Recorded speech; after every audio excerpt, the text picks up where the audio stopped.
Hi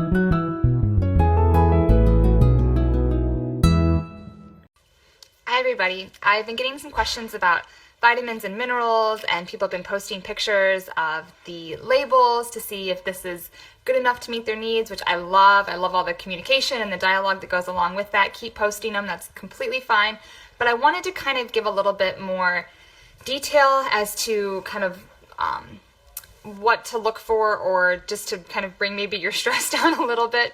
So the recommendations that we give out are from the ASMBS, which is the American Society for Metabolic and Bariatric Surgery. And so the recommendations that are given are basically what they've found through research that meets most people's needs that have gone through surgery. So it's not going to meet everyone's needs 100%. You know, someone that's, a 5'10" male that weighs 240 pounds might need one thing. Someone that's, same thing, a male that's 5'10", 240 pounds, might need something else. The same way that we're all different shapes, colors, sizes, it's the same way with our vitamin and nutrient needs. We kind of give an estimated guess as to what meets the needs for most people. And then as time goes on, we kind of adjust that to meet your specific needs. And so that's why it's really important to get regular vitamin and mineral checks, to work with your physician and your nurse practitioner wherever you live, and to get those labs done so they can decide, are you too high in your B12? Are you too low in your vitamin D? Is your calcium just right? And they can adjust it from there. I apologize if you're hearing anything in the background. I'm working at home today, and it is major construction zone. So ignore any saws that you may hear. But anyways, so you really need to, as time goes on, get those labs checked, and then maybe, like I said, you can go down in your B12, or you need to go up in your calcium and your vitamin D.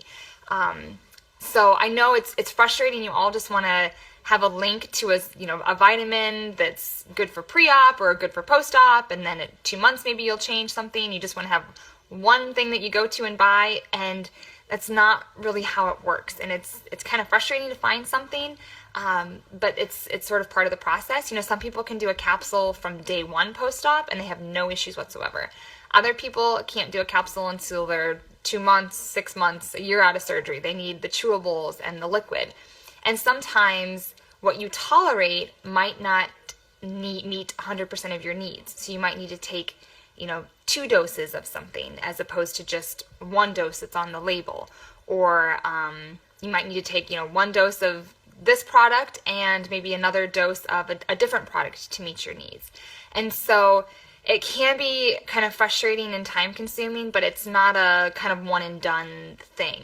And so as time goes on, you might use one product now, and in 6 months or a year from now, you might discover that it's not meeting your needs, or you feel like you need something else, or you're sick of liquid or the flavor of your chewable and you want to try a different product.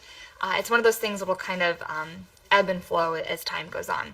So keep posting the labels. I am more than happy to kind of help you as you go on your internet searches, and definitely rely on each other.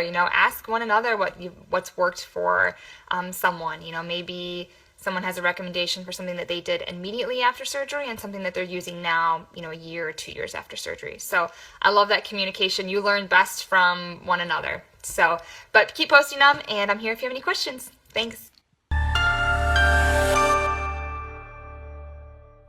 Got questions?